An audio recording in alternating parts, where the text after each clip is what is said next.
naga lola asangarimmaati waliin Haile Sillaaseen olaanaa. Kitaaba Nabaanii Shaafiitiin barraa'e waan odeeffadheen xiqqoo simbiraan gahaa nu daawwadhaa. Albuunni kun nuuf hangam nu fayyadaa jira, nuti orra fayyadamaa jira moo orma fayyadaa rasa jedhamuuf walumaan kan ilaallu taana.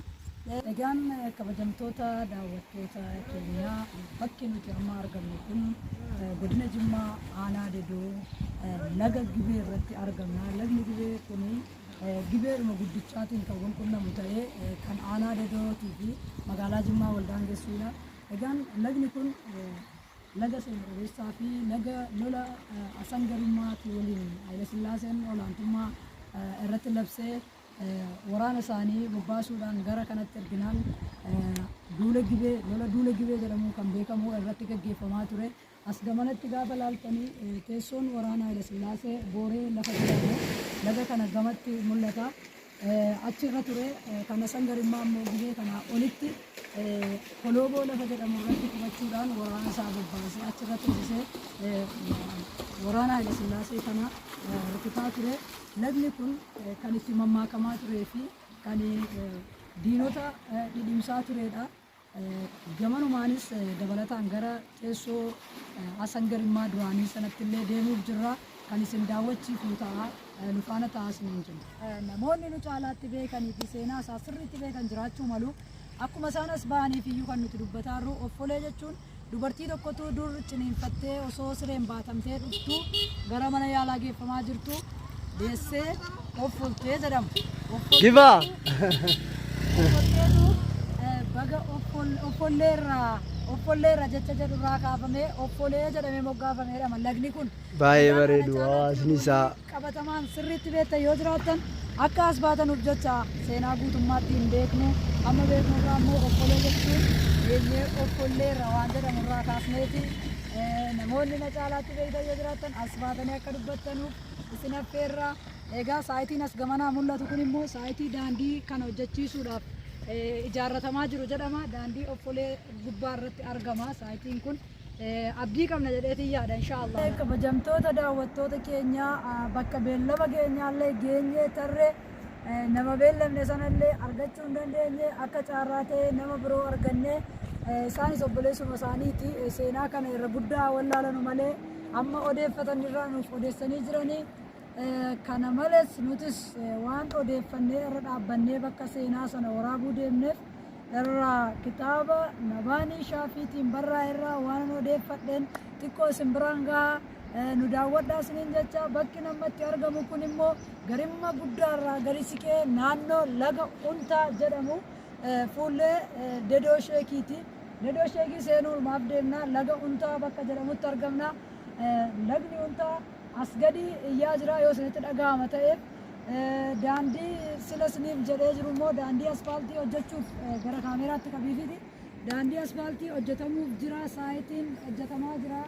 Bakki kaambii isaan ta'anii daandii hojjetan hojjettoonni kaambii daandii kanaa kan isiniin jedhe kun achi gamatti kan mul'atu sanaadha. Yoo kaameraan kan koo isin biraan ga'ee akka daawwattaniif kaambiin sun mallatteeffamee jira. Gaawwan beeknuuti waan ta'uu deemu hin hojjetame inni abdii qabna.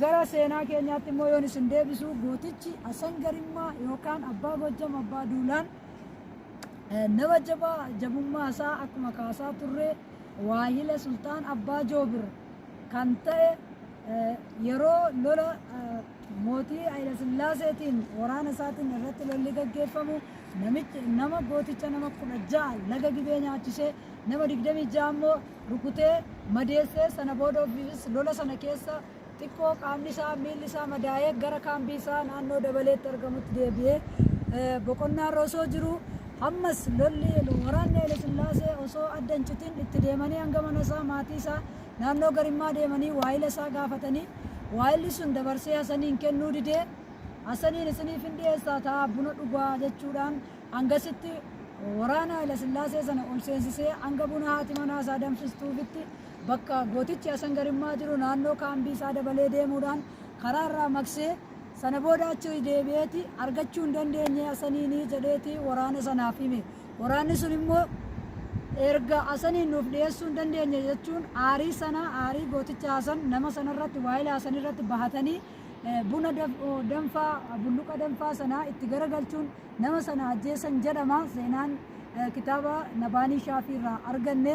Egaan nutis kanarraa dhaloonni har'aa maal hubanna isa jedhuuf waa'illi sun yeroo sana keessa dhaabbatee gooticha kana dabarsee osoo hin kennin ofiif of wareegeefii jira. Nuti har'a dhaloonni kun hammam diinaaf wal kennaa jirra, hammam immoo diina kana jalaa wal baasaa jirra isa jedhamuu fi ka'umsa guddaa nuuf ta'eetiin abdadha. Akkasumas gootichi Hasan Garimmaa kun du'ee bakka awwaalchaa awwaalamee osoo jiru duuti isaallee waan ajaa'ibaati. Waraana Hayila Sillaaseetiin miti kan inni ajjeefame. Rukuttaa yeroo sana rukutamerraan kan ka'e nyaata dhiisee nyaatarraa torban lamaa ol waan tureef nyaata gaafa argatu gana'amee du'ee jedhama. Gootichi Hasan gaafa nafxinyoota waraana nafxinyoota sana argu kan oomacha balaqqamu akka ta'edha kan seenaan odeessu. Kana malees asee garaa sibiilaa lubna garaa ciniinaa hin bahin karaa guddaa firan jaalluun na kuttaa waan jedhamuun faa geeraraa dhaadachaa ture. Hasan kun gaafa du'u awwaalamee ture. Waa'illi isaa Sultaan Abbaa Joobir mana hidhaa ture. Sultaan Abbaa Joobir mana hidhaa irraa bahee dhufee awwaalcha yeroo dheeraadhaa booda awwaalcha isaatii baasee gaafa Hasaniin kana deebisee Hasan dubbii keenya irratti iyyuu gootichi Hasan kun nama amantaa muslimaatiin illee nama jabaa nama qara'ee fi nama amantaa muslimaatiif illee amantaa sana babal'isuu irratti shoora guddaa baataa turedha. Waa lamaan beekamaa gootummaan isaa waan lamaanii. Hasan kun egaa gaafa du'u waa'illi isaa Sultaan Abbaa Joobir boollaa baasee awwaalee lammaffaa awwaalcha baasee irratti salaachisee jamaa waamee naannoo sanaa irratti salaachisee deebisee awwaale jedhama. Waan ajaa'ibaati gaafa boollaa fuudhamu qeensa isaa qofatu akka dheerate himama. Qaamni isaa tokkoyyuu rirmii akka hin nyaannetti kan namoonni fi seenaan tokko tokko odeessu. Nama akkasiiti Hasan jechuun goota jabaadha, goota sabaati. Nuti dhaloonni har'aallee harkaa fuunee gootummaa Hasan kaleessa dukkana keessa dhaabbatee bifa kanatti taphatee nuun ga'e kana nuti immoo har'a shoora akkamii baataa jirra isa jedhamu ofaa ilaalluun isiniin jedha. Baay'ee galatoomaadha, ulfaadha waan nu daawwattaniif isin jaallannaa isin kabajna. Kaameeraamaan ta'uudhaan kan nu waliin ture atis Naawwii Jabal hedduu galatoomi. Daawwannaan nuti guyyaa har'aa godina Jimmaa Aanaa Dedoo keessatti taasifne kana fakkaata. Aanaan Dedoo aanaa qabeenya uumamaa albuudaa fi qabeenya magariisa garaagaraatiin faayamtee argamtuudha. Akkuma beektan kana daawwadhaa isiniin jennaa hedduu galatoomaa ulfaadha. Rooba aduu dhoqqee osoo hin jedhiin keessa qaxxaamurree kunoo albuuda Dhakaacilee godina Jimmaa Aanaa Dedoo keessatti argamu naannoo Maadiinii jedhamu irratti Maadiinii naannoo jedhamu keessatti argamna. Egaan albuudni kun akkuma argitan albuuda uumamaan lafa keessaa baafamedha. Albuudni kun nuuf hangam nu fayyadaa jira, nuti orra fayyadamaa jira moo orma fayyadaa rasa jedhamuuf walumaan kan ilaallu taana. Konkolaataan isin magaalaa kana keessatti argitanillee konkolaataa karaa dheeraa qaxxaamuruudhaan dhufanii albuuda kana fe'anuudha. Akkuma beekamu albuudni kun dargaggoo naannoo kanaati irratti gurmaa'ee akka gara hojiitti seenuuf amata 4 dura godina Jimmaa Aanaa Dedoo ganda Waallaa fi Dilbii kanarratti qaamoleen mootummaa naannoo Oromiyaa irraallee dhufanii ijoollee gurmeessanii gara hojiitti seensisanii turanii isaan keessaa namoonni muraasni fayyadamoo ta'aniiru. Kaanilleen caarraa sanaa eeggataa jiru, kan hojiitti seenanis jiru, kan hin seenillee jira. Albuudni aanaa kana keessa jiru kana fakkaata. Aanaan Dedoo aanaa qabeenya uumamaatiin dureettii fi akkuma argitan magariisaan faayamte.